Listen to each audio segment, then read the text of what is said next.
What's up, y'all? It's Dinjyl Walker. Welcome to the Toben Series podcast. Here with Steven and Devontae. Anything I got is not a rental. I own that motherfucker. Figure it out, shit is simple. My stock been going up like a crescendo. A bunch of handshakes from the face. But nigga, I do not wanna be Presto. I tell y'all motherfuckers, man, this shit is not a love song. This a fucking stripper on a wig rug song. This a fucking boys forever hold a grudge song. Pop some fucking champagne in the tub song. Nigga, just because song.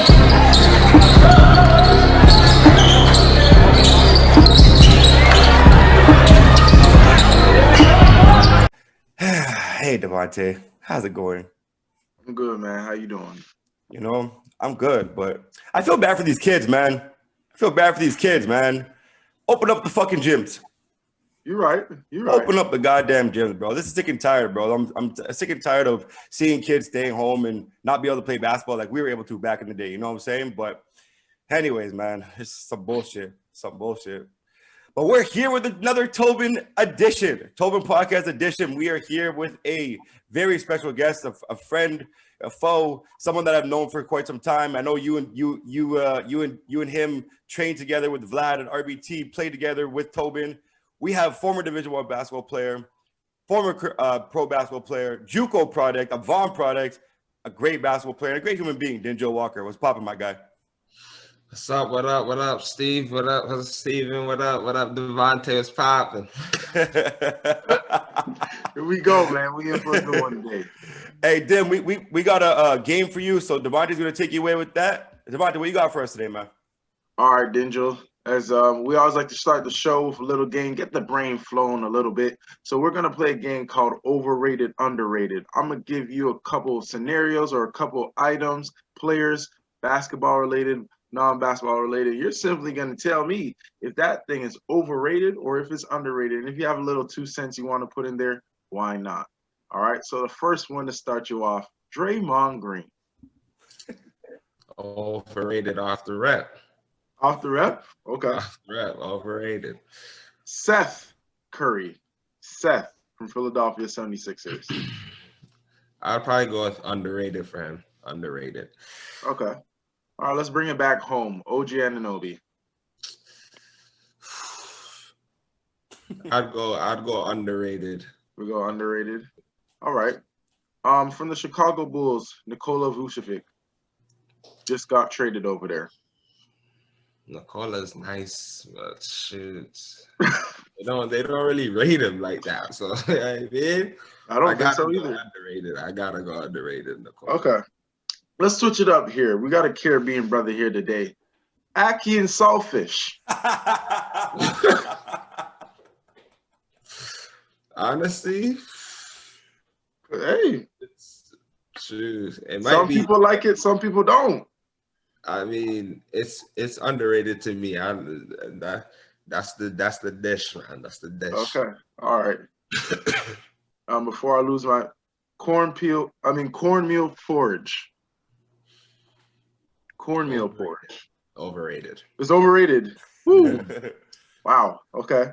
Overrated. And last one when it comes to food is the beef patties. Underrated. Underrated. All right, last one here for you. Last one here for you. The roster they have now, despite injuries, the Boston Celtics. If Jaylen Brown was still in play, are they overrated or are they underrated? They're overrated for sure because they have some names over there, but they're not looking too good to me, man. They're not looking too good. Hey, he said it. That concludes the game.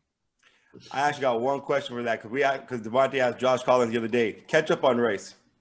Oh, yeah. It's not for me. It's not for me. You know, Really? I know gravy for my chicken and all that on my rice. I can't really put too much ketchup on my rice, man. Okay. Fair enough. Hey, then I got to ask you, though, how has 2020/2021 been for you, man? Shoot. It's actually been slow, but productive at the same time. Like, I have a little 1-2 venture that I'm venturing out on right now. I mean, I have 2 businesses, one called Good Time, one called Legacy Youth Basketball League. So I'm gonna be coming out with a basketball league very soon. Website's gonna be up very soon, so I'm allowed to talk about it right now. So we're gonna we have some big hitters on board. I want that to be a kind of a surprise because it's gonna take over the city. I already know. Speak it into existence. I like it. Speak it. It is, man. It's gonna take over the city. We got the big hitters on board, the big ones. Jeez. So other than that, we're right now working on building a gym. We're trying to get some land in Vaughan. Hopefully we get it. We're in the midst of talking to the owner right now. So man, we're coming with some big moves for 2022, man. Big moves. There we go. That's what we like to hear, you know what I'm saying? Because obviously, man, there needs to be more people, more gyms in here, man. We live in Canada. Basketball is starting to grow. Man, the fact that you're talking right now and saying that you're trying to get a gym, shout out to you, man. Because, you know, like I said, you go to the States, bro, there's fucking gyms everywhere you look, bro. You know what I'm saying? Everywhere you go, there's a gym. You know what I'm saying? So here in Canada, bro, or at least in Toronto, you know, we need more gyms, man. So shout out to you. I want to ask you though, you know, have you learned anything about yourself during this pandemic? Yeah, I mean, I had probably like a good 2 months, probably delaying myself, like talking to myself, which is crazy because I hardly do shit like that. But I was like, yo, honestly, am I gonna want to keep trying to pursue pro hooping?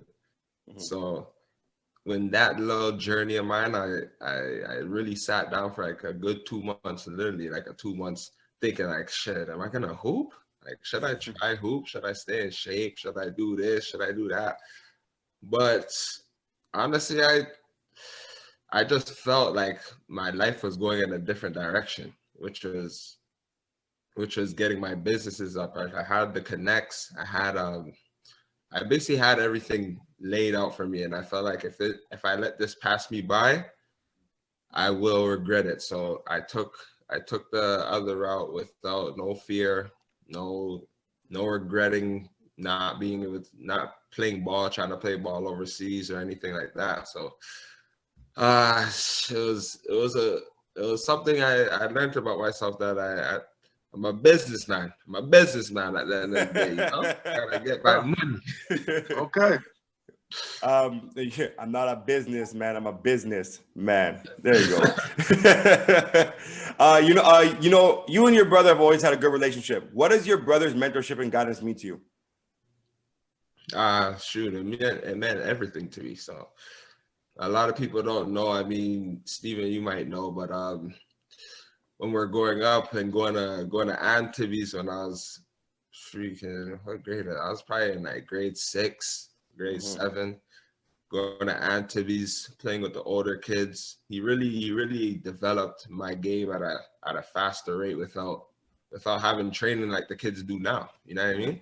So like kids right now, they get training from you know, I don't even know when, grade 4, when they're 4 or 5 years old. I have no training. I just played off the love and the strength. So my brother, he actually got me into basketball. I used to play soccer, and he kind of raised the bar for me early.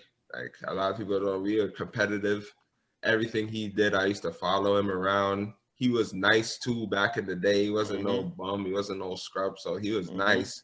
So for me to get to his level kind of pushed me a little bit earlier than my time. So that's what really pushed me to go overseas. I mean, yeah, there's no wasting time. So I needed to get to the States. I was playing against him. It really made it so much easier playing against competition my age. Yeah.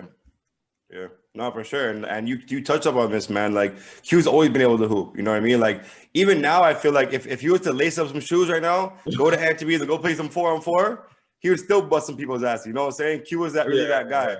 like Debo. I don't know if you ever played against Q before, Debo. You know, he's an older head. I think he's an 89 or an 88 or something. But he's a legit older head.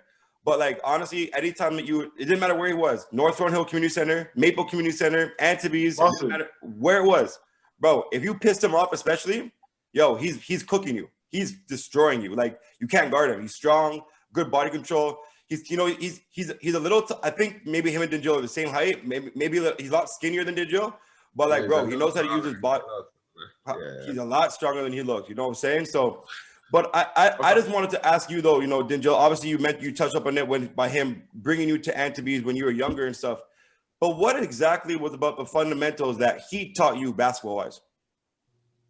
Basically, to be honest, he never really like actually taught me fundamentals except maybe shooting.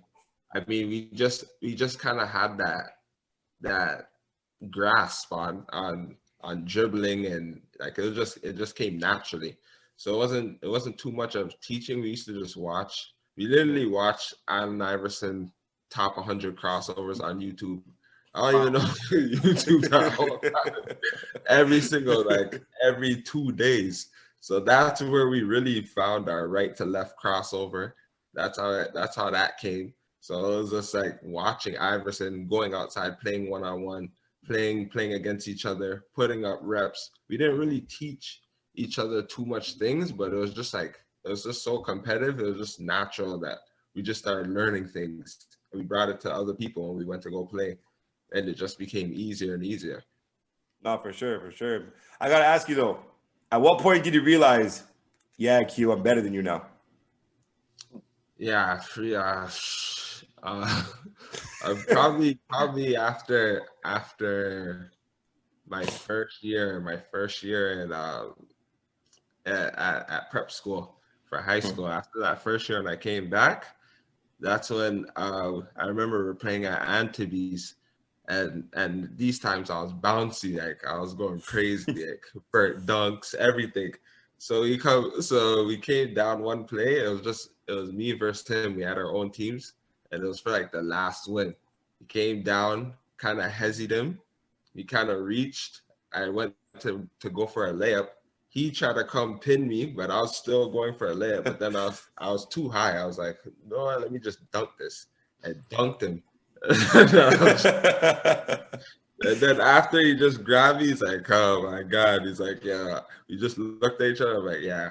I'm different now. Like. I like that. I like that. A little bit here, you know, this is a Tobin series, you know. What does Tobin basketball mean to you? Tobin, I mean, at first it was just like, I think the other Devontae kind of put me on Tony. So Tony used to I think he was doing the Pro-Am, the little On Point Pro-Am league. That's when I first met Tony. So I came back from college, and he's like, "Yo, you're trying to hoop at this tournament." Came for the tourney, put up some big numbers, and from there, me and Tony were just like, we became cool. After that, he's like, "Yo, you're my guy," like, you know. So we became cool. Me and Tony had a good relationship from there. I was putting up some good numbers that tourney. So other than that, Tobin just became kind of like family for me.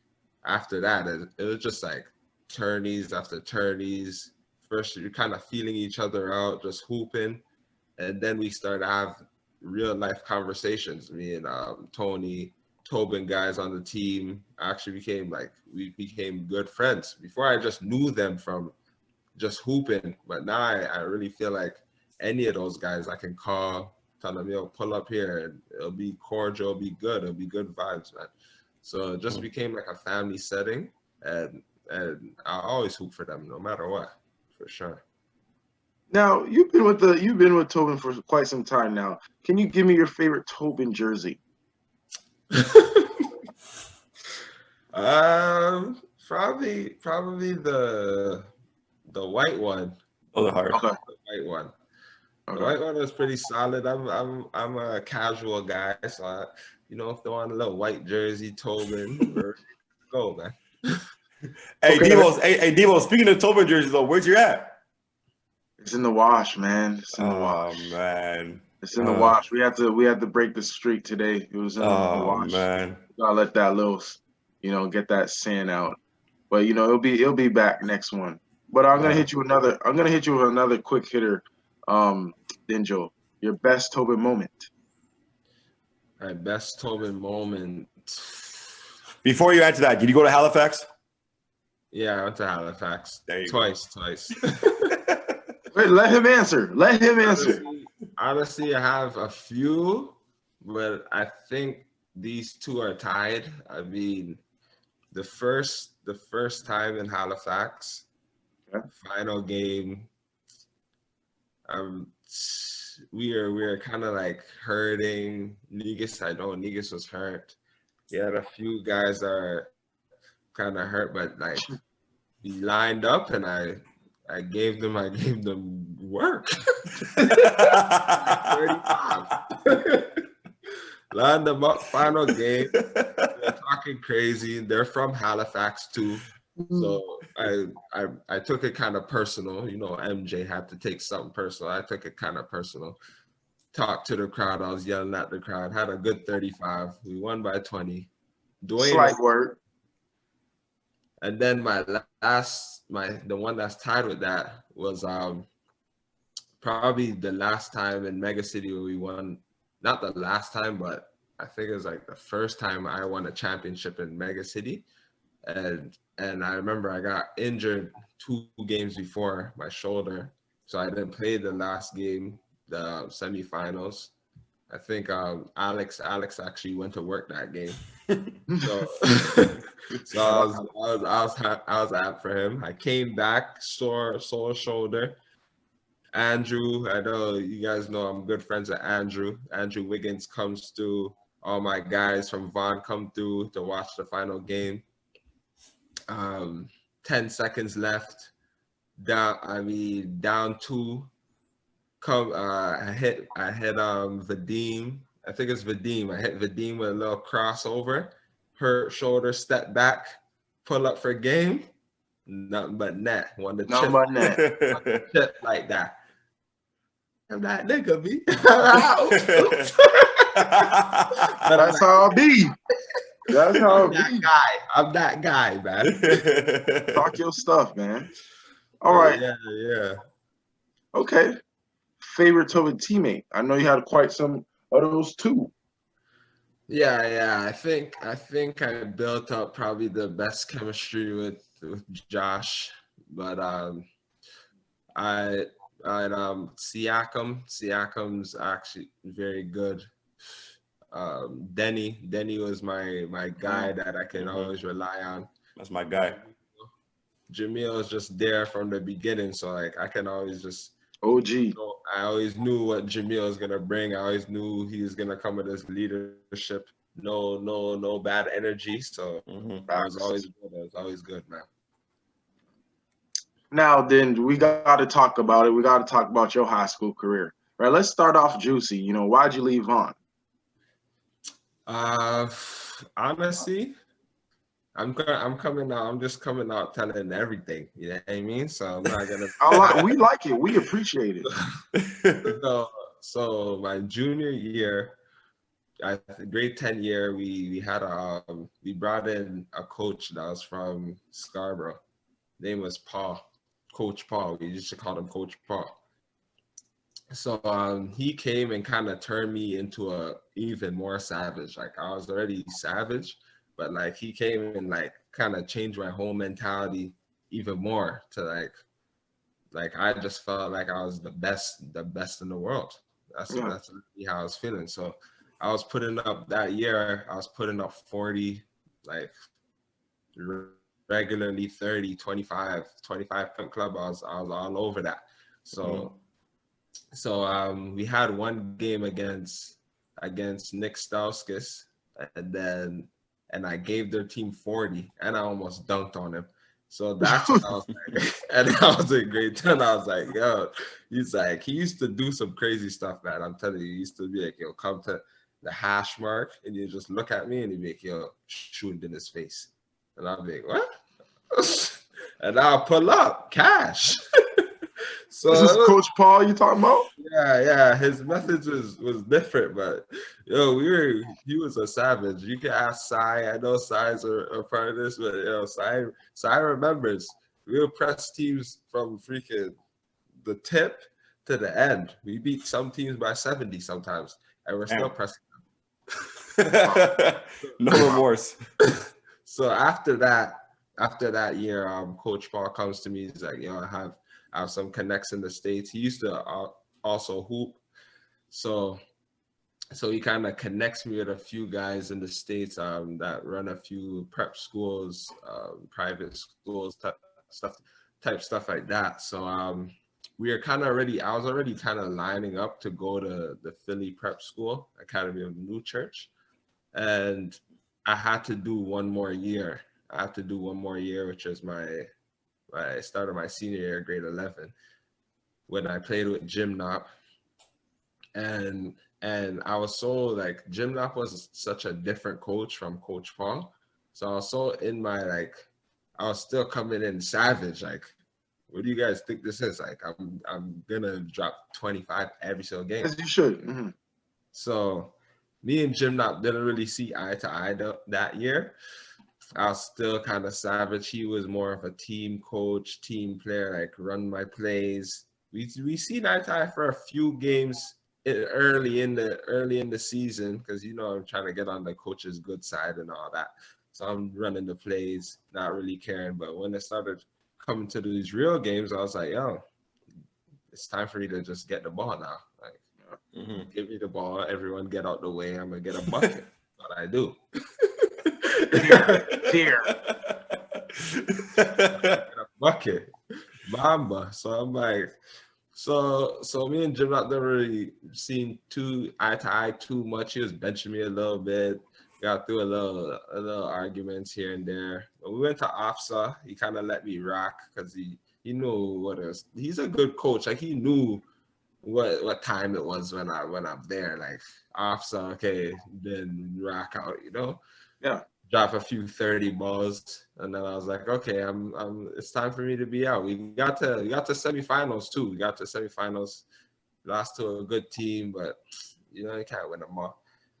And just from that, I was like, I have to go. I seen all my guys going to prep school. I seen Nas going to prep school. I seen Bennett going to prep school. Aaron Emmanuel back in the day. And mans know him. He was in prep school. All the guys are out there that are my age, already doing their thing, because Bounce was sending them out, like sending them like flies, bro. They're sending them all out to prep school. So I'm like, okay, it's time for me to go. I'm different. Like, I should be out there too. That's how I ended up there. Sorry, go ahead. No, you good. That's it. Now, you being one of the first, of course, they're sending them out like flies. But on the reverse side of things, the other side of the spectrum, would you have left Vaughn if they had a prep back then? Just to, if they would have had a prep back in your day, would you have stayed? Honestly, how Canada is right now, YouTube and all this. If I had internet and everything like that, I probably would have stayed, because I already knew I was going D1 regardless. Like, I don't even need to leave, because even leaving was kind of like a culture shock. Like, my school wasn't no fun school. I was thinking it's gonna be like Zoe 101 or something. Hey, he's not lying though. He is not lying. Bro, I'm thinking there's gonna be something nice like that. So I'm like, whoa, I'm going to prep school, live on my own. I see Zoe 101, all them running around the streets. I mean, girls' dorms and all that. So I'm like, it's gonna be sick. I go there, my school is strict. I can't even have a TV in my room. No TV in the room. You gotta sign in with. We had key cards that we had to sign in every single time we came inside of our dorm, every time we left out, how much minutes, curfew, boo. It was a lot of stuff, man. It was a lot of strict. Can't even hold a girl's hand. You can't do nothing. Like, it's real. You were in the military, man. Basically, It's over with me. You know what's crazy though? The reason why I'm laughing is because we had Jalen Penny on the other day. He made the exact same comparison. The exact same thing. Said, I thought I was going to prep school to be like Zoe 101. So when you said that, I was like, wow, another one. That wow. Yeah, man. You think it's gonna be like that. But Shout out Jamie Spears, man. I got to give her another shout out. Gotta get that's two. That's two. Two shout outs. Jamie, if you're listening, hey. Now I'm gonna reverse it back real quick. To Vaughn before we go back to your prep. You know, give us your best and worst Vaughn moment. My Don't gotta be nothing too long. Just your best and worst. My best moment in Vaughn is probably. It's probably not even me playing. It's probably watching the senior team with Mitchell Wiggins and Josh threw some crazy alley-oop pass from like mid-court sideline out of bounds and threw an alley-oop to Mitch and he caught that joint like top of the glass, dunked it. I was like, okay, this is high school basketball. Okay. And my worst, probably when I missed. I remember I was in grade 10. I missed a game winner versus Mikhail and them and Pickering, and we're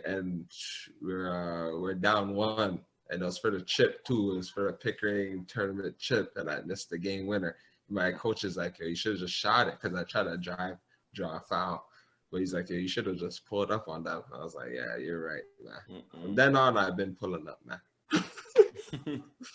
You live and you learn, man. Now, was this with Paul? Yeah, this is his coach, Paul. This is a coach. Okay. He's like, yo, clear out. You knew the time. You know what time it was. Clear out. That Kobe sign. Get out the way. Funny, you know, because the other day, Devontae and I literally just spoke about Iowa Western. We literally just talked on the phone about trying to send a kid Iowa Western. You went to Iowa Western, but I want to know that I want all the viewers to know, why did you choose Iowa Western? And Dinjyl, give them the full length of what the school is, because go ahead, my fault. Go ahead. Honestly. How I ended up at Iowa Western wasn't even really kind of by choice. Like I was obviously at prep school my last year.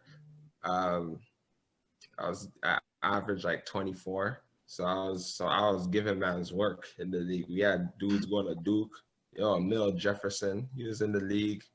We had Daniel Chefu that went to Villanova. We had dogs in the league. So I'm like, okay, I'm frying these guys. So I picked up a few offers. I picked up Penn State, picked up like some small schools, Canisius. I picked up Albany, where you went. You know what I mean? I picked up. Devo and Dinjyl on a backcourt. Jeez, that'd be tough though. I picked up a few of them, man. I picked up a few of them, but really, I was really committed to going to Penn State. And like the last year, I'm thinking like, yo, I just get a scholarship and I get to go. Like, what's the problem? Then they're like, yo, you got to do SATs. And I'm like, and then my mom start going crazy. She's like, what do you mean? Why didn't you do the SATs when there's junior year so you can have chances at doing it, you know? So I'm like, I only had like 2 chances to do it. And I'm like, and what happened was my grades from Vaughn were terrible, but they transferred over. So it made me have to get like a two something. And I'm like, bro, that's like. Wait, on your SAT or your SAT? On my SAT, I think it's like 2,000 or something like that. That's pretty tough. And usually people get like an 1,800, and that's like that. Basically, you can get to any school at an 1,800. But I need to get like a 2,000 or something crazy. And I was like, bro, come on, bro. That's not going to be doing that. Like, no matter how much I study, you're not doing that. So So I had no schools now. I stayed in Philly for that whole summer. I'd even come home for the summer. I stayed in Philly. They had like a AU program that if you don't have a school or something, like you didn't qualify, because I was trying to get JUCOs, I was trying to get D2s. Like D2s even look at me because I was sick, and they're like, yo, like we're not gonna get this guy. So I had to go on another little circuit, AU type circuit, trying to secure schools. So my last like tournament, I still had no school. I came home for like 1 week, and I was like, Mom, I don't know, I'm going to school. I called Gymnop. I'm out here looking at CIS schools. Penn State. Damn. Yeah, Penn State's like, yo, go to a CIS school, and then you can transfer over to us. Like later on, we'll try and make you transfer over. But that's just talk. Like, what if they just say nah after? You know what I mean? Like, they can't really promise something like that. Yeah. So I'm calling Gymnop about CIS schools. I called a few CIS schools called me, like British Columbia. One of the Vancouver one school called me. A lot of them were trying to figure out ways to get me on the team because they knew it was a game changer if I came back and I pulled up to one of their teams. So I'm like, yo, I was about to go to British Columbia, no cap. Like, I'm like, yo, I don't know what's going on. I came back one more for a showcase to Philly. I think I had like 25, but it was like a light 25. Like it looked like I was even trying. So then a few JUCOs came, but then they're like, the JUCOs like, we can't give you full, we have like half scholarship things. So I was like, what type of JUCO is that? So I'm like, okay. I'm like, okay, let me go back home. So it's literally like August, bro. You know you're supposed to be in school by a certain time. Yeah. So it's August, and I'm like, yo, where am I gonna go? Like, okay, let me start getting some OSAT papers and all these little papers to get my stuff to college, man. Like, I gotta go to university. It had to be university if I was in Canada. It has to.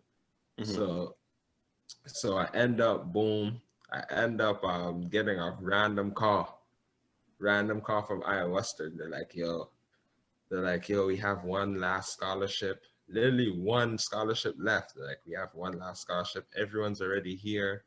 We ended up seeing you at one of these showcases. You like your game, woo woo. We're ready to just offer you the scholarship. Like, you trying to come? And I was like, what? Full scholarly? Of course, I'm off this. I was like, yeah, on the plane in 2 days, bro. It was quick. It was like a quick turnover. I was amped. I remember everyone was happy. I get there, and you guys want to throw a question because I might have to go on rambling. Hey, but I was just gonna ask you, real quick about the JUCO experience in itself. A lot of people take the JUCO route the wrong way. They think of it as a demotion instead of a promotion. But I want to know on your end though. Obviously all three of us have gone the JUCO route, and both Devontae and I have had conversations about this. For quite some time about how the JUCO can actually help somebody instead of hurting them. What was your experience like? What was your thoughts on just the JUCO experience in itself? Honestly, the JUCO experience was good for me. I can't lie. I mean, some people have bad experiences. Some people have good ones. I had a good one. I came in dog mentality. I think that's how you have to come in when you go to JUCO. You can't really be on your heels. You can't really be waiting for a coach to give you anything to make, this guy needs a chance to play. Like, you gotta take that chance. So what I came in with was just straight dog mentality. I remember the first day I flew in, they're like, yo, we're having a little scrimmage right away. And I just flew in. I'm like, what do you mean right away? I laced them up, and I had one guy named Devin. He ended up going to Creighton the next year. He was nice. He was like, he's the coming back leading scorer of the team, and I fried him. And that's how I got my name right away inside. They're like, yo, this is the guy we've been looking for. You came last, but you're our guy. Like, we had 15 mans on the team. We had 15, one walk-on and 14 mans. So it was like only 8 mans are gonna play, 8, 9 mans max. So I'm like, yo, am I gonna be one of those? Of course. I'll have to fry this guy. Fried him, earned a starting spot. Wait, hold on. Did he slide to the 2? We talking about Crane. He was the 1. He was the 1, but they thought I was gonna be a 1. So we were kind of fighting for the spot. But when I was the 1 on the opposite team, I was just frying. I wasn't passing. So they're like, okay. Fair enough. Like, okay, moved into the 2. We need Dev. Dev passes. Dev does his thing, you know. So they ended up moving me to the 2, but I was comfortable with that. I was comfortable. So I played the 2, and this is how crazy I fried the man. I played the 2, and then when he got subbed, I moved to the 1, and then I got subbed, and I came back at the 2. So I was doing 2 things in 1, you know. So, but like I said, Iowa Western is a very good JUCO though. I can't even lie. Like people be thinking like, oh, JUCO, you're eating trash or doing this or you're living in trash environment. Like we had girls. We had a lot of girls, bro. Like I'm talking about like at least like 20 girls from Cali. We had all types of girls from some Iowa, some close residents. We had everything because our school actually gave out a lot of scholarships. Like we had a lot of, bro, I had a great time. Great. Like, well, I'll just put my 2 cents in there. At the time when I was in JUCO, we had a double header of them. So they came to our place, we came to their place. And when they came to our place, they bust our butt, essentially, right? Those guys are like the LA Clippers during my era, right? When they had the point guard that went to Donovan Jackson, that went to a left-handed guy that went to Iowa State, dominated over there. He plays overseas now. But, you know, he was really good. But when we went over there, Steven, this is bigger than some D1 schools, right? girls in the stands. We're all shocked, right? Because we don't get that luxury from where we're at. We're in the middle of Missouri. We went over there. We're over here. What the hell is the gym's nice? Like, it was a really great experience. You know, people, even though it's in Iowa, no, this is a great JUCO. They handle a lot of scholarships, like Dinjyl said. I would 1,000% recommend for Canadians to go there any day. If you can go, if you can't go to D1, go to Iowa Western. Trust me, bro. Yes. It won't let you down. We're getting cafeteria. We're coming down cafeteria. We have a lot. When I tell you, girls, it's not like regular. Like we have a lot. They're taking you out, buying you food. They know what time it is. Like we don't get no checks. So they're like, okay, don't worry, I'll take you out, buy you some food. They're letting man drive the whip, no license. I'm like, bro, what's popping right now? I'm gonna do my thing. So I'm enjoying myself. I'm going to class, have a few shorties in the class, like, you know what I mean? Like, and I'm hooping, and I was the best on the team. So like, I was enjoying myself. I can't lie. That experience, I know Devontae had a different experience for sure, because like not every JUCO is like that. But that was the JUCO experience I experienced. So it was a great experience for me. I can't even lie. Shout out all the white girls. Shout out all the white girls. But it wasn't white girls though. It wasn't white girls. It wasn't. No. Oh, okay. Light skin. No. The only reason why I'm saying that is because that sounds like a white girl, some white girl shit, bro. It does. If we're keeping it up, that sounds like some white girl shit. No, but there's white girls. There was. No facts, but name me a black girl who's gonna say, "Yo, take my car without a license." Yeah, that was a Spanish shorty. And a white You heard it here first on Talk Your Exposure. But you know, Dan, I definitely want to ask you though. Actually, before I ask you this question, I want to say I'm glad you touched up on you playing the 2 guard, because I've always looked at you as a 2 guard, you know, a straight scorer, straight guy that can just hit the 3, break your man down off the dribble, stuff like that. People that put you at the one position, to be honest, it's a good thing if they need a bucket at the end. But don't you kind of feel like the 1 position is supposed to be like a Josh Collins, or like, you know, someone throwing the lob that you mentioned earlier from half court and shit like that? Like, again, I'm not saying you can't do that, but when I look at you play, I'm like, yo, he's getting 30 tonight. Like, especially if you're getting hot, bro, ain't nobody touching you on the court. Let's keep it a buck. And you're shooting 15 shots a game. You know what I'm saying? So yeah, just want to know what you think about that. Honestly, it's more of a what I would say is it's more of our era thing. Like growing up, seeing point guards like that, like Rondo, seeing a lot of past first point guards, Steve Nash, Jason Kidd. Like we weren't really seeing scoring point guards like Dame Lillard right now. Like that wasn't our era. I mean, this is what we can see now because we're grown now. We're past high school basketball. When we're growing up, we're seeing past first point guards. So that's why a lot of times I'd be moved to the two because I was a scorer. You're right. Like when I'm coming down the court, a lot of coaches wanted the point guard to get everyone involved. I get everyone involved a little bit early, but when it's second, third, fourth quarter, it's time for me to go to work. Like I don't really try to waste any time. People know what time it is. If I see an opening, I tend to find a lot of openings, so I get a lot of buckets that way. So that's why even in Oklahoma, I got moved to the two because like he knew I'm a bucket man. That's just what I do. I obviously have a few good passes here and there behind the back, 1, 2. I can throw the dime, but it's just my nature to actually score. So that's what I feel comfortable with. I am a two guard. I'm like an AI in a sense. Fair enough. Fair enough. No, that's definitely fair to say. You know, obviously, like you know, when you talk about the Damian Lillard, you talk about the Steph Curry, you talk about stuff like that. They get their teammates involved just by them scoring. So you know, you can do the exact same thing as well. You know what I'm saying? So definitely the way the game is evolved, 100%. But I just want to get your opinion on that because you know, definitely like I said, in our era, I definitely look at you as a two guard who can just give me 30, 35, get cooking at any point in time. You know what I'm saying? But when you put in that perspective to today's game, bro, you're definitely like a Dame Lillard, bro. Who was pulling from half court before you? Not anybody I saw. You know what I'm saying? Back in the day, quick. You know, yeah. That's just what it is now. I mean, obviously, I wish I would have been taller because it would have actually really suited my game, being a 6'5", 6'6". You know, like and back in that timeline. Being a 6'6", I felt like I was 6'6". I'm challenging people at the rim. I'm challenging people.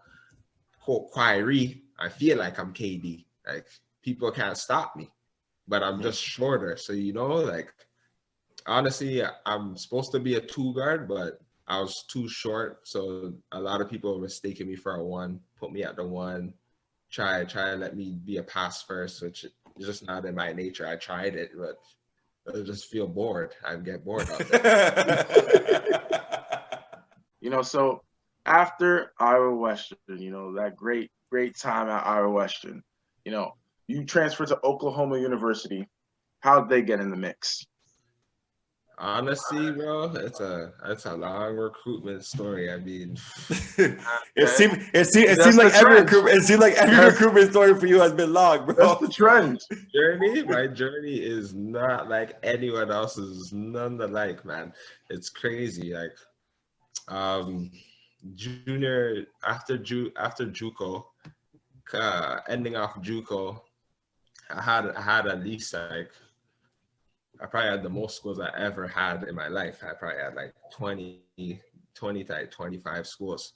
So I had to kind of narrow them down to 5. Obviously, you take 5. So I went to Duquesne.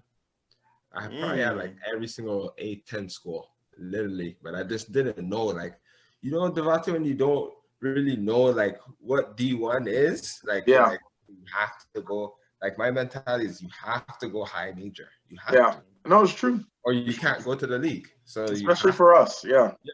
So back in my days, like you have to go high major. You're not going to the league. If we had it like before, think I'm going to Oklahoma? Come on now, I'm not going there. I'm trying to go to a team where I could shoot 40 shots a game. But so I had Duquesne. They were really on me. I was actually probably most likely gonna commit to them because they're on me from like the jump. I had Buffalo, I only really like them because of Hurley. You know, Hurley's there. He's like, you know, come, trust me, I'm going to get you to the league, boop, boop. But I'm like, how you going to get it to the league at Buffalo? like, what are you talking about?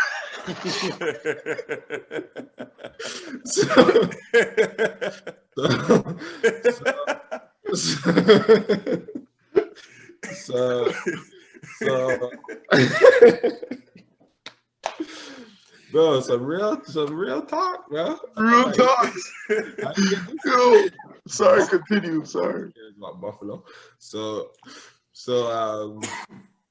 I end up going to a top. I think I got all my schools a lot like before my last season in JUCO. Like before that whole season, I went to a top 100 JUCO camp. Oh, and I just went crazy. That's really big, yeah. Yeah, I got a lot of offers. I got that's why I got like 15 right off the rip. I came back. People call my phone, everything. So a big school that I really want to go to is Colorado. Colorado gave me an offer, and Spencer Dinwiddie was there at the time. But he got tore his ACL, so he was about to leave to go to the league because he had a 6th season, but he was like, yo, I might have to stay because I tore my ACL. Like, I don't know. So coach kept it real with me. That's the only thing I can't add. The coach kept it real with me. He said, yo, if Spencer comes, you might as well not come because Spencer's our guy. Like, just keep it a buck. But if he leaves, that opens up starting spot for you right there. And you're going to be playing with a little short guy. So I'm like, okay. So that was my top. That was top on my list. Like, I want to go to Colorado. I started hooping. I'm wasting time because I'm waiting for Spencer to commit to go into the league. Damn. So I'm not really committing to any school. I just went to a few schools so my mom can get flown out. We can eat some food. You know? Smart. You thinking? Respect. Yeah. So I didn't get to see my mom too often. So we went to every visit. Then we had Bradley. But I only visit for Bradley because Tremik at the time, he was getting recruited by Bradley. He linked me. He's like, yo, I'm going on a recruitment visit. Come, like, what are you saying? So I'm like, okay, I'll pull up with you, bro. Went to Bradley. I was thinking about committing there because Tremik, I'm like, yo, me and Tremik hooping. He knows me. He's going to give me the ball. Like, it's no-brainer. It's a no-brainer. Then I end up going there. I went to Rhode Island, then I'm going there. I went to FIU, then I ended up going there. And then I went to Oklahoma last, like it was like near the end of recruitment. And we went to Oklahoma and I'm like, okay. I went with my mom. We had a nice little time. That's how I first met Buddy. Man's name is Buddy, and you know I'm coming from Toronto, so I'm like, you heard it here first. From Toronto, man, coach comes up like, yeah, have you met Buddy? I'm like, what? Yo, this is going over a lot of people's head right now, you know? People are not going to understand. If you're not from Toronto, you're not going to understand. I'm like, Buddy, like, what are you talking about? Like, hey, for all the American people out there, that's what we call Buddy. What y'all call Glizzy. What y'all call Glizzy. I was like, hold on, bro. So we're going out to eat. They're like, Buddy's gonna take you around here. I'm like, yo, what's going on, fam? What's going on? So I'm sitting with this man, and I'm like, yo, your name's not Buddy, fam. Like, you know what Buddy is, dog? He's like, it's my name. Like, that's not, bro. Like, what are you talking about? So he came out and told me his actual name, and I was like, okay, I'll allow you, star. I'll allow you. Shabano, by the way. But I'm like, where'd you get Buddy from? Like, that's so like what? Like, where'd you get that from, bro? So I was saying his name's Buddy, running around campus. My name's Buddy. Like, what are you talking about? Obviously, I got used to it at the point, but I'm like, yo, that's fire. Like, he did it. So I'm talking with the coaches. We go out. I'm sweating. We go out. Have a nice time. We go out. There's some fire shorties. Bag one shorty already off rip. So I'm like, okay. That's it. She was fire. She actually ended up being my girl when I was there too. Like, From Rip off the visit? Yeah, off the visit. Okay. So I knew I met her there, and then when I came to school, I was on it, you know. But we go to I'm no lie, bro. This is what actually made me go to Oklahoma. We go to freaking the workout. He's like, yo, let's scrimmage. Cause I don't know if they're too sure about me, but like they're trying to test me. Like, can you even play it at this level? So we go to the scrimmage. But right now I'm top, coming out JUCO. You know, when you play JUCO, my confidence is booming. When your confidence as a hooper is booming, it's a wrap for anyone. So we go to the scrimmage. I'm seeing Shavano, Buddy Hield. He's their main guy, right? He's their main guy, and Isaiah Cousins is their next main guy. So they put me on team opposite of both of them. So I'm like, okay, I don't know these mans. Like, maybe I'm oblivious, but like, yo, coming from JUCO, coming from Toronto, we don't know D1 hoopers. Like, I don't know these guys. So I'm like, I don't know these guys. This is light, bro. Come through, lock up. I locked up Isaiah. Like, I just cut him off. He lost the ball. The coach like, oh shit, this guy's different. Like, come through, step back, cashing out. Like, I'm frying Buddy Hill. Like, I'm frying this guy. I'm frying him. And then Isaiah was me more of a battle, but I was like literally destroying Buddy Hill. So I'm like, my mom's there too, watching. Like, so when I come back, like, we're done the workout, coach is on me, like, yo, he's like, yo, this guy's gonna be different. Like, he's gonna come take one of your spots. So I'm thinking it's a take spots type scenario, like junior college, because I just went through that. Everywhere I went through was take spots. Like, take a spot at prep school, take a spot at junior college. Now I'll take a spot at Oklahoma. So I'm like, okay, I'm taking this guy's spot. This is nothing to me. So I go back and I call my high school coach. And I'm like, yo, they want me to come to Oklahoma. They want me to sign right now. Talking to my mom, my mom's like, do you want to sign here? I'm like, honestly, did you see what I was doing? I'm frying these guys. Like, this is my team off rip. These guys kind of stick me. Like, it's a wrap. And then so we end up signing the papers. My coach is like, are you sure you want to sign them? I'm like, bro, I was killing them. Like, I know myself. And if I'm killing them, I'm like, yo, practice comes, I'm going to kill them. And then they have to play me. They have to. And then, so I signed the papers. Boom, signed the paper, bro. Right, I felt like ripping the paper up because right after I signed them, boom, my phone's ringing. I'm like, yo, who's calling me? Colorado head coach is like, yo, Spencer's gone. Spencer's gonna be gone. We have this spot open for you. We're ready for you right now. So I'm like, what? I just signed, bro. He's like, oh, he's like, did you really? He's like, yo, that's a good school though. Like, yeah, it's a good school. Blah, blah. I can respect them still. I'm like, bro, I just signed, fam, and I could. Like, I wanted to just rip it up, but I can't like just rip it up. I told them I'm coming. Like, they called me too. Like, yeah, I'm probably gonna come. So I'm like, bro, it was a heartbreaker, fam, because I wanted to go to Colorado bad Pac-12. Pac-12, yeah. Like, it was like they promised me a starting spot too. It wasn't though like they promised me like, yo, we're gonna start. It wasn't like Oklahoma, like, yo, you have to come. We're promising you 20 minutes. Like, you're going to come, fight for your spot, boo, boo, whatever. Colorado was like, yo, you come, Spencer's not here, you're starting. Like, we need a man like you. We need you to get buckets. I'm like, okay, perfect setup.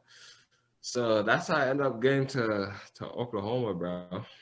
Long story. I keep telling man, like, it's real. It's real. My story is long and hard, fam. No, that's a great story right there, and I hope this is probably our most authentic one where we're really getting into the roots of things. So we appreciate that for opening up to us, letting us know the ins and out of JUCO and D1. But we're gonna continue with this little Oklahoma spot we got on here.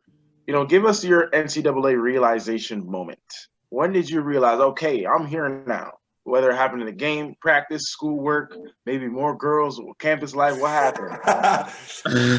Honestly, it really hit when it was just like when I first was there, like I think it's the summer you come in the summer and school doesn't really start yet. It's like I come into the summer, we have camps, we're having kids coming up wearing Oklahoma gear, like like you're feeling like you're top B1, like you're a top B1. It felt like it actually had that feeling. Kids are running up like, oh, Dinjyl Walker, like knowing my name already, everything. So I'm like, I was just like, damn, like I made it D1, like I'm here, going to little parties. I'm talking to the other point guard that just came for the girls team. I'm like, yo, I'm coming to steal spots. She's like, yeah, I'm on the same wave. I'm like, yeah, you already know what time it is. So it was just like, there was a good part and then the bad part of it. And the bad part was like, okay, now you're at D1. We go to our first tourney. We have like exhibition games, whatever, from Frying Mans, hit them out like some nasty Euro. And then we go, our first tournament is Battle of Atlantis. So that's a top tournament. Oh. We're facing UCLA, facing Wisconsin, we're facing That's tough. We're facing Butler. Wasn't that the year that Butler? No, that was a few years before that. Never mind. That was every single team that was ranked. Like the whole thing was ranked except for us. So we're coming in hot basically. So we realization moment was playing all three of these games. We played Butler first. I come out quick and one, boom off the rip because I'm literally still in JUCO mentality. Like, okay, put me in the game and I'm going to work. Go and one off the rip. But I was playing PG at this time. So, like, I had the ball. Like, I can choose when I want to score. Like, I don't care about the play at sometimes, whatever. So, I get an and one, and then I get another bucket. So, I get up to, like, a quick 5. But then I get subbed. So, I score 2 off the rip, and then I get subbed in 7 minutes. So, I'm like, what? Yeah. What are you talking about? Like, when am I coming back in the game? I don't play the whole game, fam. Like, I don't play the whole second half of the game, and I'm 2 for 2. So I'm not understanding what's really going on here. So I'm like, okay, whatever. Maybe he's just feeling me out. First game, real game, Next game we play UCLA. I come in. Freaking, I remember I'm on the court, buddy. Usually I was on the court, the bench runs. On the court, buddy, I passed it to him. He passed it to me. I'm like, yo, why you pass it back? Pull up tray ball. Cashed it. I was like, yo, this is what I do. What are you talking about? Don't pass it to me 2 times. Are you crazy? So I pull up tray ball. I come down. I miss a tray ball. And then I come down. We miss. I grab the rebound. I lay it up. Quick 5 off the rip again. But I only played like 5 minutes this time. So I'm like, bro, what's going on? So I get subbed, and then I play like 2 minutes in the second half, and I get subbed. And I'm like, bro, like this is when I'm realizing this is D1. Like, what is going on? Like, I'm not understanding. It wasn't like I couldn't comprehend it. I'm like, what's going on? Then we go freaking, and this one we're playing Bryce Alford, the Alford man. We're playing at UCLA. We're playing Norman Powell, Kevin. You know what I mean? Like, I'm playing these guys. So I'm like, yo, Norman Powell dunked on a man, by the way. Dunked on a big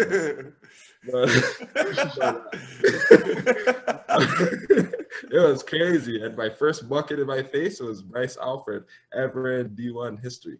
That came off the screen, just pulled up in my face. I was like, what? Bro, I'm right in the face.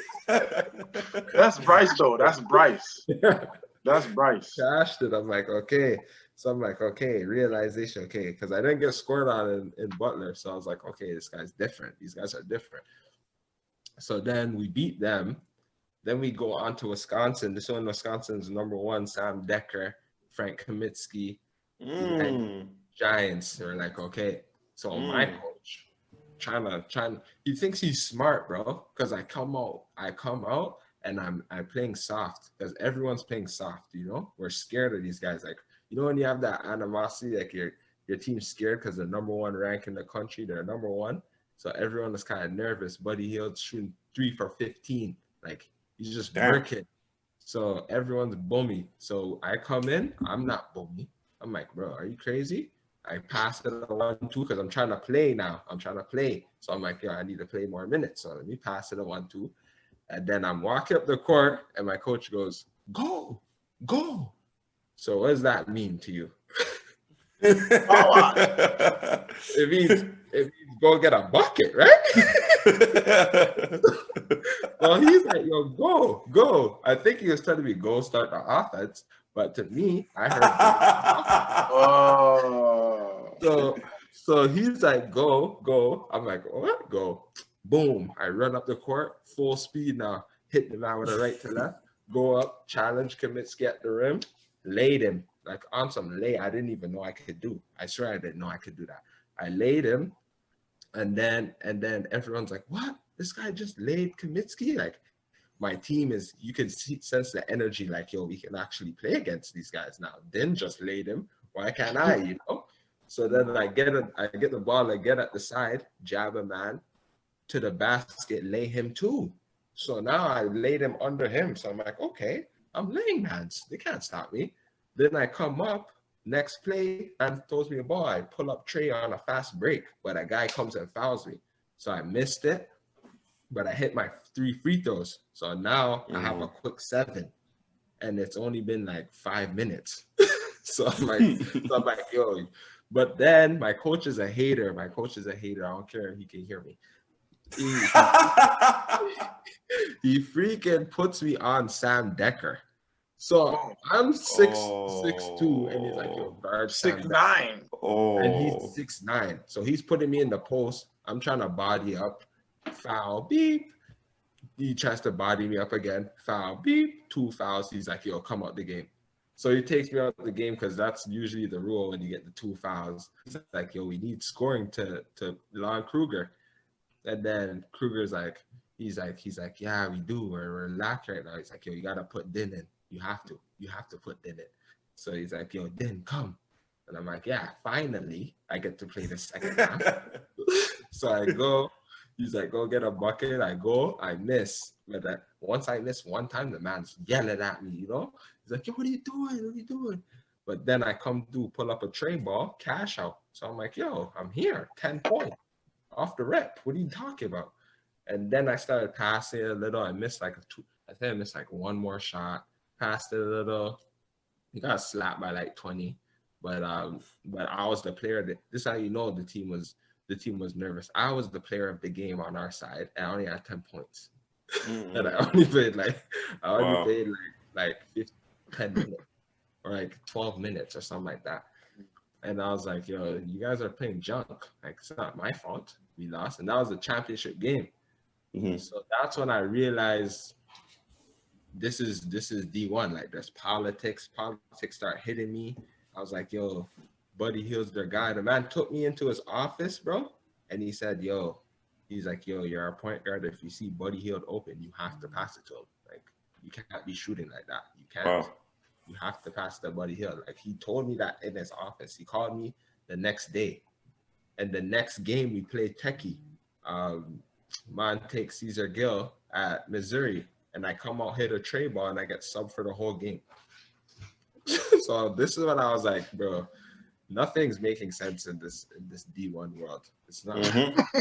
Not at all. An article that was written up against after that tourney and that I'm the best shooting OU guard that we have right now.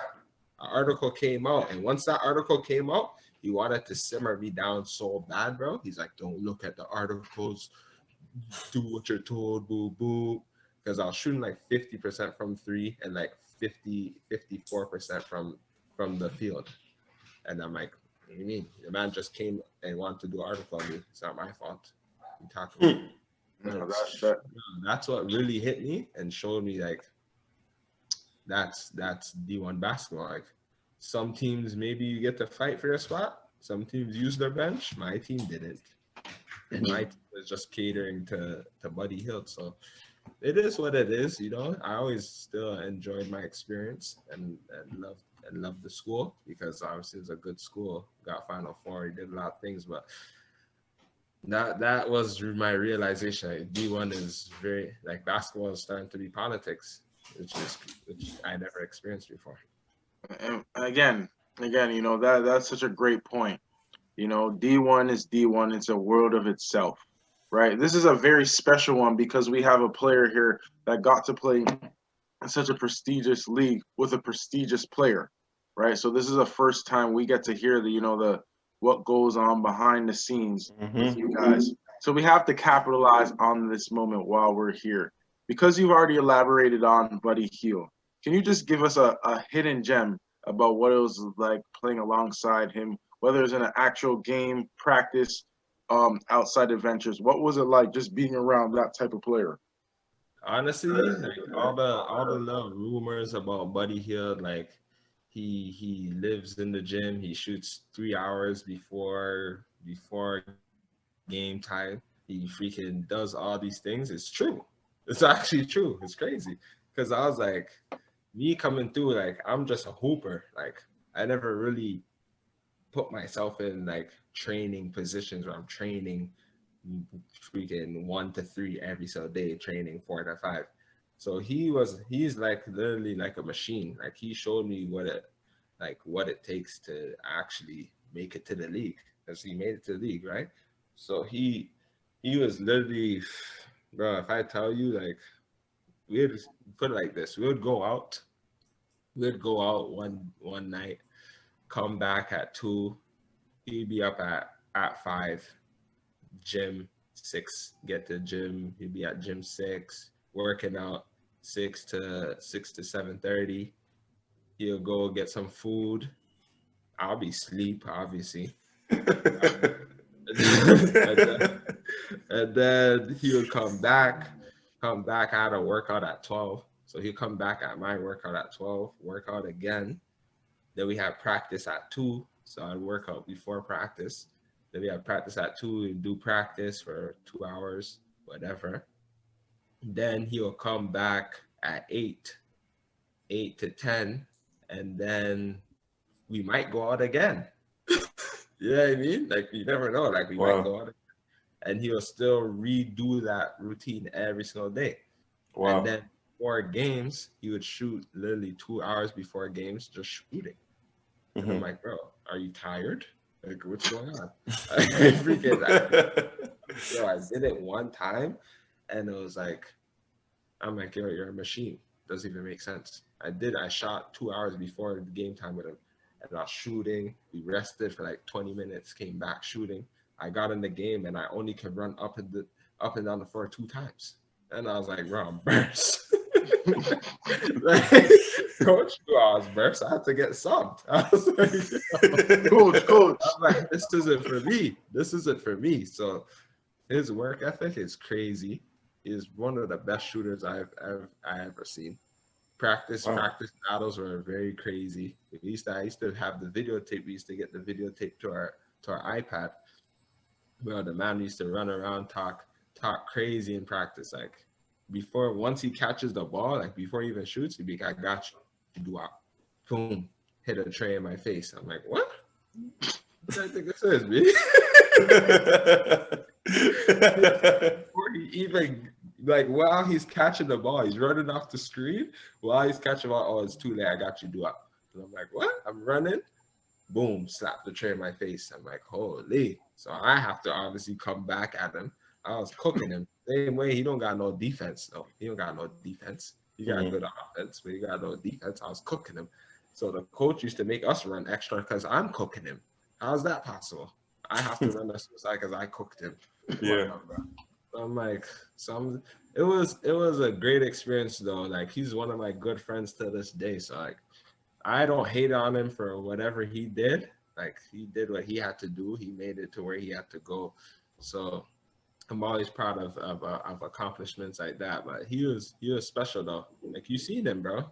Kansas, like, the shots he was making was crazy. When he had like 40, what do you have, 42, 44 on Kansas. and he was hitting all those 3-pointers. He's just running up, shooting them like this, cash out. I'm like, bro, he was special though. He was special for sure, but he put in the work.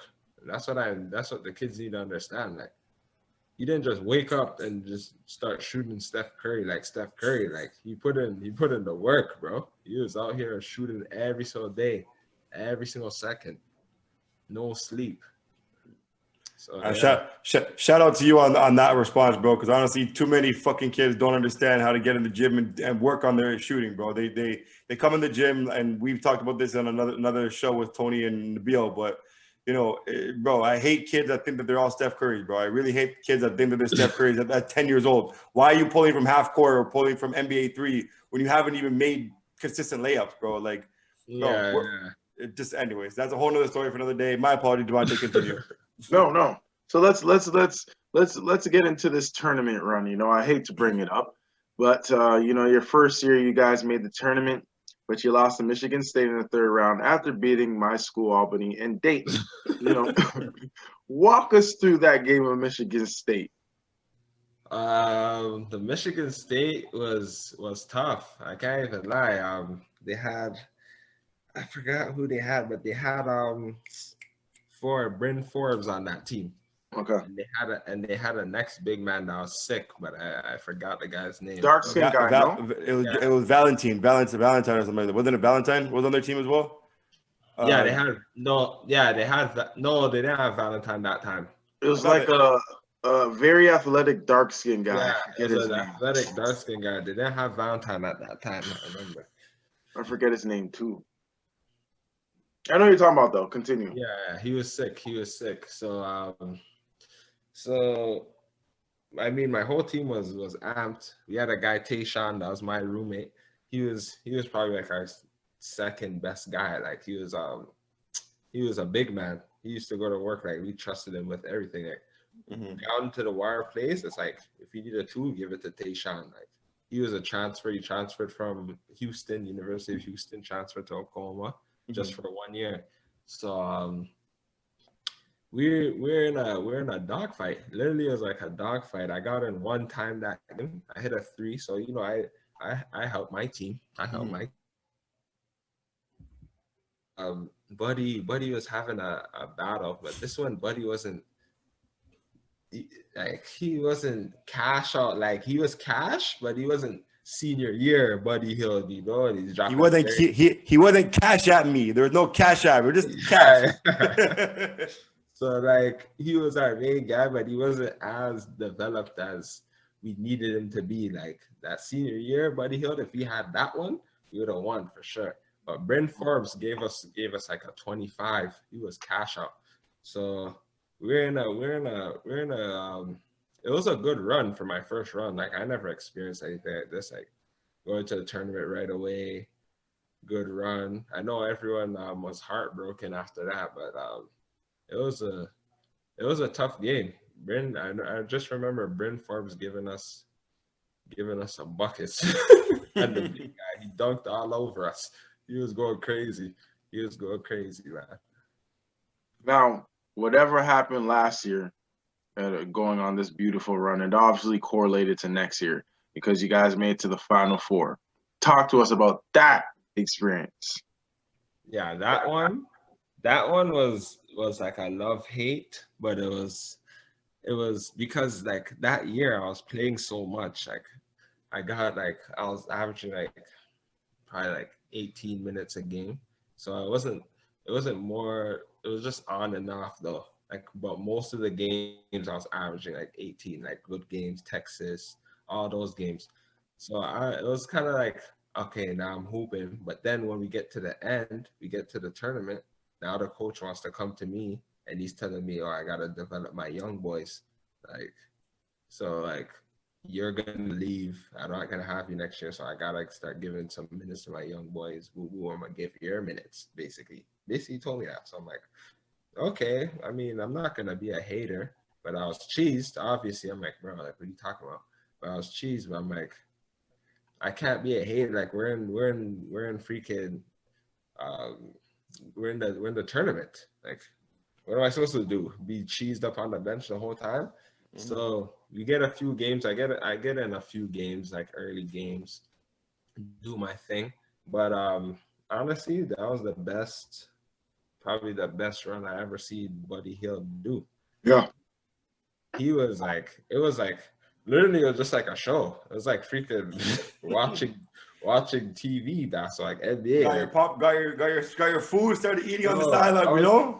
I wasn't even bored on the bench. I was like, bro, this is madness right now that I'm witnessing. Like, just to witness it, it was crazy. It was like, bro. I remember he was a killer. He was a killer. Sorry to cut you off, but he was a killer. You're right. Yeah. He was a killer, like crazy. Bro, the game to get us in Final Four versus Oregon, and I'm pretty sure he faced VCU that year too. And that VCU game was probably our toughest game, but the Oregon versus Dylan Brooks, bro. And that team was ridiculous. Was that with Bell and what's his name, Dorsey? Yeah, Dorsey. Boucher was there, but I think Boucher is injured. Yeah, they had Dorsey. They had the three-headed monster: Bell, Dorsey, and Thing. And Peyton. Huh? Was Peyton playing as well? He had to be playing. No, Peyton wasn't there. He was getting recruited. Because he got recruited. He was getting recruited to our school. He came to our school first.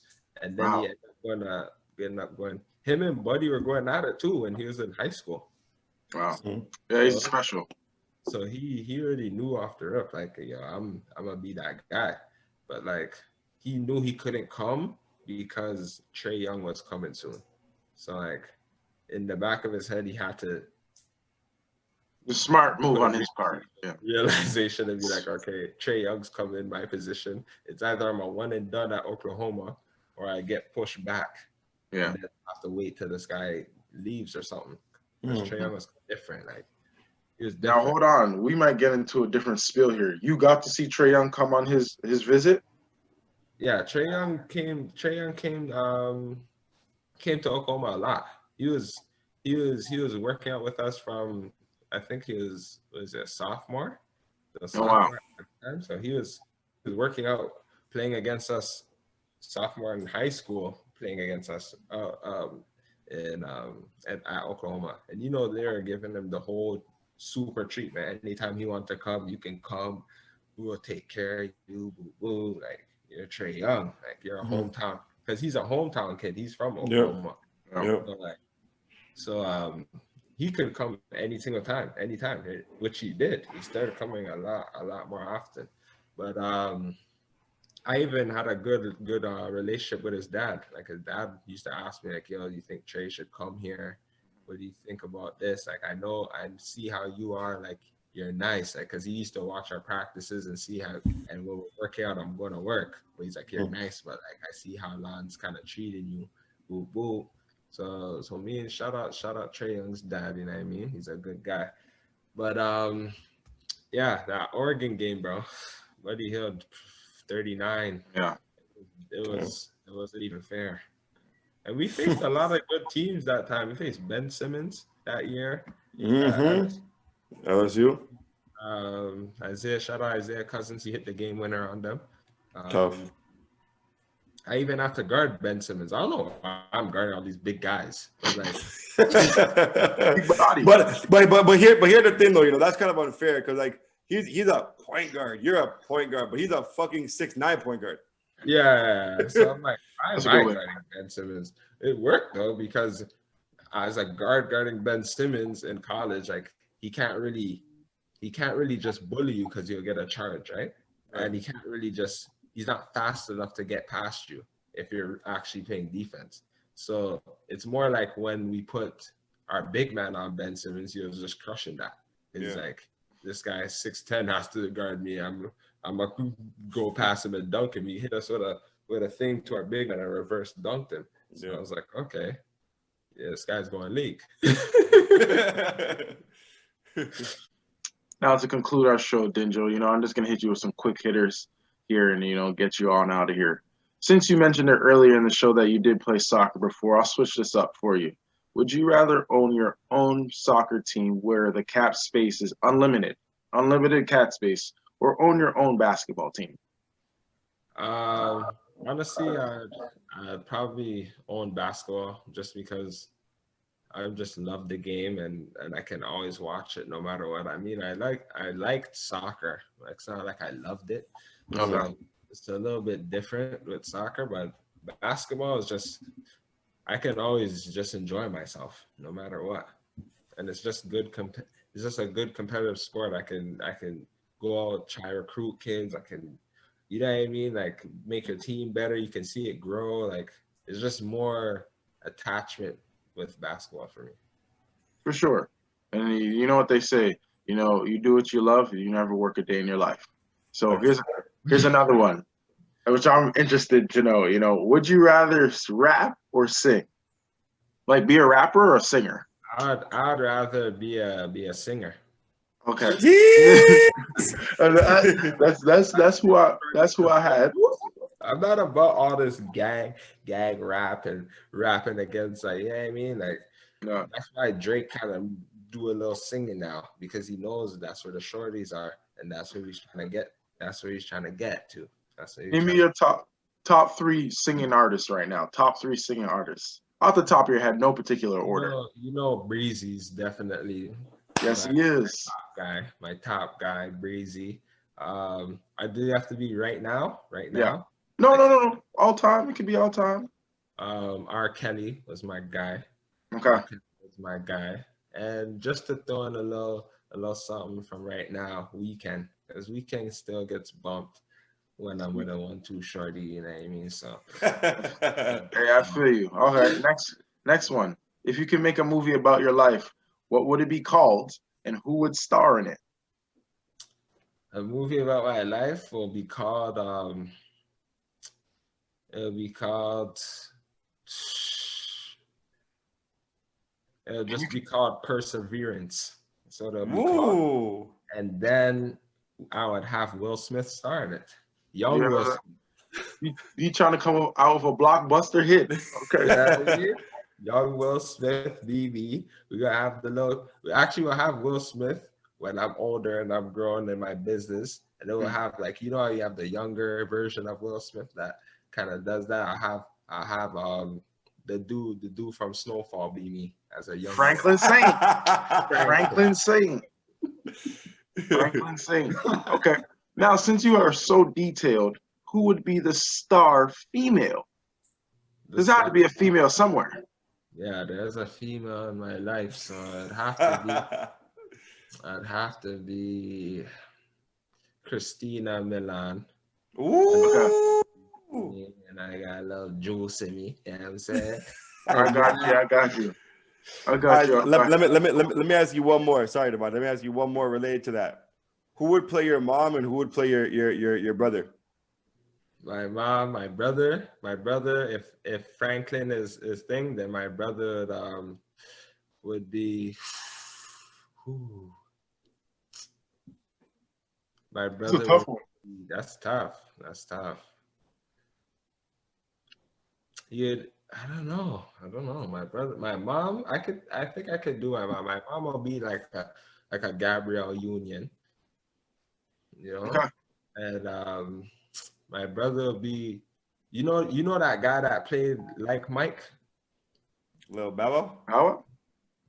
Not Bow Wow, but the actual hooper that was like his teammate that was in the NBA. Oh, the bald guy. He's in this Christmas. Oh my God, the bald black guy. Yeah. Yo, Devontae, he's in that Christmas movie where he plays football. Oh my God, what's his name? He plays football and his wife dies. And his whole family comes to the house. Oh my God, Dinjyl. Oh my. You talking about this Christmas? The one with Chris Brown? No, not the Christmas with Chris Brown, but there's a Christmas movie that he's in there with like Terrence Howard, and they have like his wife. Oh my God. Yeah. Okay. Is it chess something? Chess? Morris Chestnut? Yeah, Morris Chestnut. Okay. Morris Chestnut. That's a great set right there. That's a blockbuster hit for sure. Yeah, now, for sure. Dinjyl, last but not least, we like to conclude this game with a scenario called In a Perfect World. I'm going to put you through this perfect world scenario, and you're just going to fill in the blanks. All right? So you're in Pennsylvania still, right? You do your years, you do what you got to do.